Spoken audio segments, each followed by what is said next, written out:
좋으신 하나님 찬양 드림으로 예배를 시작하겠습니다. 좋으신 하나님, 좋으신 하나님, 참 좋으신 나의 하나님, 우리의 기도를 응답해 주시는 참 좋으신 나의 하나님. 아멘. 사도신경 하심으로 9월 16일 새벽 예배를 주님께 올려드리겠습니다. 나는 전능하신 아버지 하나님 천지의 창조주를 믿습니다. 나는 그의 유일하신 아들 우리 주 예수 그리스도를 믿습니다.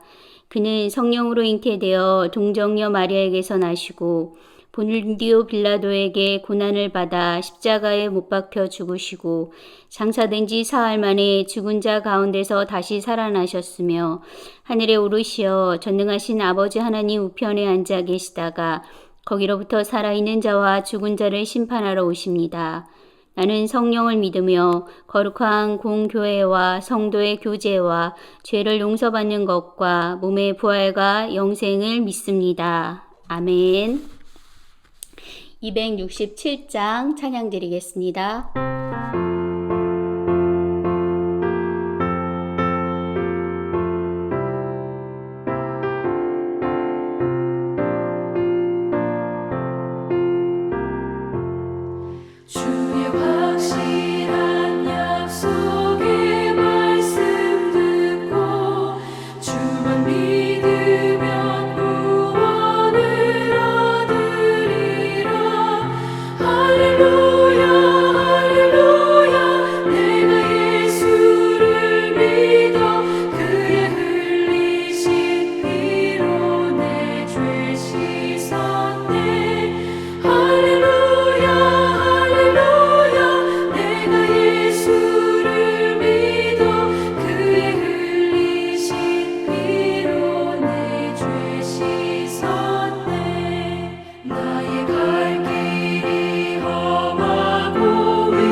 예수를 믿어 그의 흘리신 피로 내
할렐루야 내가 예수를 믿어 그의 흘리신 피로 내 죄 씻었네 할렐루야 할렐루야 내가 예수를 믿어 그의 흘리신 피로 내 죄 씻었네.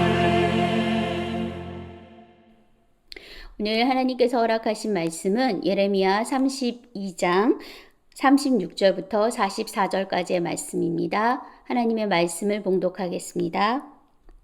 그러나 이스라엘의 하나님 여호와께서 너희가 말하는 바 칼과 기근과 전염병으로 말미암아 바벨론 왕의 손에 넘긴 바 되었다 하는 이 성에 대하여 이와 같이 말씀하시니라. 보라, 내가 노여움과 분함과 큰 분노로 그들을 쫓아보내었던 모든 지방에서 그들을 모아들여 이곳으로 돌아오게 하여 안전히 살게 할 것이라. 그들은 내 백성이 되겠고 나는 그들의 하나님이 될 것이며 내가 그들에게 한 마음과 한 길을 주어 자기들과 자기 후손의 복을 위하여 항상 나를 경외하게 하고 내가 그들에게 복을 주기 위하여 그들을 떠나지 아니하리라 하는 영원한 언약을 그들에게 세우고 나를 경외함을 그들의 마음에 두어 나를 떠나지 않게 하고 내가 기쁨으로 그들에게 복을 주되 분명히 나의 마음과 정성을 다하여 그들을 이 땅에 심으리라. 여호와께서 이와 같이 말씀하시니라. 내가 이 백성에게 이 큰 재앙을 내린 것 같이 허락한 모든 복을 그들에게 내리리라. 너희가 말하기를 황폐하여 사람이나 짐승이 없으며 갈대아인의 손에 넘긴 바 되었다 하는 이 땅에서 사람들의 밭을 사되 베냐민 땅과 예루살렘 사방과 유다 성읍들과 산지의 성읍들과 저지대의 성읍들과 네겝의 성읍들에 있는 밭을 은으로 사고 증서를 기록하여 봉인하고 증의를 세우리니 이는 내가 그들의 포로를 돌아오게 함이니라. 여호와의 말씀이니라. 아멘. 할렐루야. 오늘도 하루를 하나님의 말씀으로 시작하시는 여러분에게 하나님의 은총과 평안이 함께 하시기를 빕니다. 오늘 본문이 들어있는 예레미야 32장은 세 가지 이야기로 되어 있습니다. 그 첫 번째 부분에는 예레미야가 땅을 산 이야기가 담겨 있고 두 번째 부분에는 땅을 산 후에 예레미야가 하나님께 드리는 기도에 대한 내용이 세 번째 부분에는 하나님이 예레미야의 기도에 응답하시는 내용이 담겨져 있습니다. 오늘 우리가 묵상할 본문의 내용은 하나님께서 예레미야가 드렸던 그 기도에 응답하신 마지막 부분에 해당하는 부분입니다. 여러분들의 이해를 돕기 위해서 32장의 앞장의 내용을 잠깐 알려드리면 이렇습니다. 예레미야는 지금 감옥에 갇혀 있습니다. 그가 감옥에 갇히게 된 이유는 여러분도 잘 아시다시피 유다가 망한다는 예언을 왕인 시드기야 앞에서 했기 때문입니다. 왕을 진노하게 했으니 이제 곧 그는 죽을 일만 남았습니다. 이런 다급한 상황에서 예레미야에게 사촌이 찾아왔습니다. 그리고 그는 자신의 땅을 사달라고 요청했습니다. 예레미야의 입장에서 보면 황당하기 그지없는 요구였는데 하나님께서는 그 사촌의 요구를 들어 땅을 사라고 말씀하셨습니다. 그래서 예레미야는 은 17세겔을 주고 그 땅을 구입했습니다. 어제까지 유다가 망할 거라고 예언하던 예언자인 예레미야가 땅을 샀습니다. 그 모습을 지켜보던 이스라엘 백성들이 이 선지자를 어떻게 생각했을까 싶습니다. 세상의 눈으로 보면 하나님의 말씀에 순종하는 사람들이 참 이상하게 보일 때가 많이 있습니다. 예레미야도 지금 자신이 한 행동이 사람들에게 이상하게 보일 것이라는 것을 알고 있었습니다.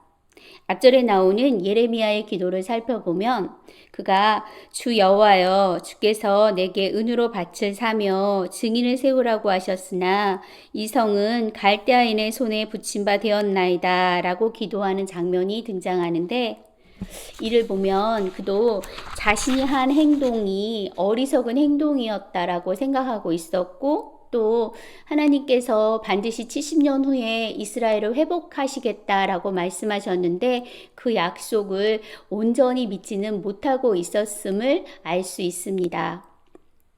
그럼에도 불구하고 그는 땅을 사라는 하나님의 말씀에 순종해서 땅을 샀습니다. 순종이라는 것이 그렇습니다. 마음 안에 일어나는 수많은 갈등에도 불구하고 또 주변 사람들이 어리석다라고 비난하는 그 말에도 불구하고 하나님의 말씀을 지키며 나아가는 것, 그것이 바로 순종입니다. 예레미야도 그랬습니다. 세상이 손가락질을 하고 마음에 여전히 의심이 생겼지만 그럼에도 불구하고 그는 하나님의 말씀에 순종했습니다. 그렇다고 해서 그의 의심이 사라진 것은 아니었습니다. 그런 예레미야에게 오늘 하나님께서는 보라 내가 노여움과 분함과 큰 분노로 그들을 쫓아보내었던 모든 지방에서 그들을 모아들여 이곳으로 돌아오게 하여 안전하게 살게 할 것이다 라고 말씀하시면서 다시 이스라엘의 회복에 대한 말씀을 전해 주셨습니다. 그런데 여러분도 다 아시다시피 이 말씀은 오늘 처음 주어진 말씀이 아니었습니다. 예레미야는 이미 수차례에 걸쳐 이스라엘의 회복에 관한 하나님의 약속의 말씀을 들었습니다. 그럼에도 불구하고 그가 이 하나님의 약속을 완전히 믿지 못했던 이유는 그가 하나님을 믿지 못했기 때문이 아니라 이스라엘 백성들을 믿지 못했기 때문이었습니다. 이제껏 늘 그려왔듯이 이스라엘 백성들은 또 모든 것을 금방 잊어버리고 지 멋대로 살면서 죄를 지을 것이 분명했기에 이런 이스라엘 백성들로 인해서 하나님께서 혹시나 그 회복의 약속을 지키시지 않으면 어떻게 할까라는 염려가 그 안에 있었기 때문이었습니다. 하나님께서도 예레미야의 이런 염려를 잘 알고 계셨습니다. 그래서 30절과 34절에는 이런 예레미야를 안심시켜 주시는 주님의 말씀이 기록되어 있습니다. 내가 그들에게 한 마음과 한 길을 주어 그들이 자기와 자기 자손들의 복을 위해서 나를 항상 경외하게 할 것이다. 내가 그들의 마음에 나를 경외함을 두어 그들이 나를 떠나지 않게 할 것이다. 이 말씀은 하나님께서 일방적으로 이스라엘 백성들의 마음을 변화시켜서라도 이스라엘을 회복시키시겠다는 약속의 말씀입니다. 하나님의 이 음성을 들은 예레미야 선지자의 마음이 어땠을까요? 모든 불안과 염려가 한꺼번에 사라졌을 것 같습니다. 이것이 순종하는 자에게 주어지는 축복입니다.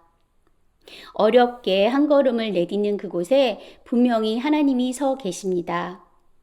의심하고 걸어갔던 또 확신하며 걸어갔던 한 발짝만 내딛으면 그곳에 하나님께서 계십니다. 그리고 믿음이 흔들리는 우리를 꽉 붙잡아 주십니다. 사랑하는 성도님들, 세상이 어떻든 상황이 어떻든 하나님께서는 어떻게든 이 땅 가운데 하나님의 나라를 만들어 가실 것입니다. 이것이 하나님의 약속입니다. 오늘도 하나님의 이 약속을 믿으시면서 실망하지 마시고 순종의 길을 걸어가시는 저와 여러분이 되시기를 원합니다. 기도하겠습니다. 사랑의 하나님, 하나님의 약속을 믿습니다. 보이는 것은 암흑뿐이고 보이는 것은 실망할 일 투성이지만 그럼에도 불구하고 우리가 기대하는 것은 우리들의 어떠함이 아니라 하나님의 신실하심으로 모든 것을 회복시키시겠다라고 약속하신 주님의 말씀을 믿기 때문입니다. 오늘도 주님께서 행하실 일들을 기대하며 살아가는 우리 모두가 될 수 있도록 주여 도와 주시옵소서. 예수님의 이름으로 기도드렸습니다. 아멘. 이 시간은 함께 기도하는 시간입니다. 개인의 기도 제목과 또 나라와 또 이 교회를 위해서 함께 기도하도록 하겠습니다. 기도하시겠습니다.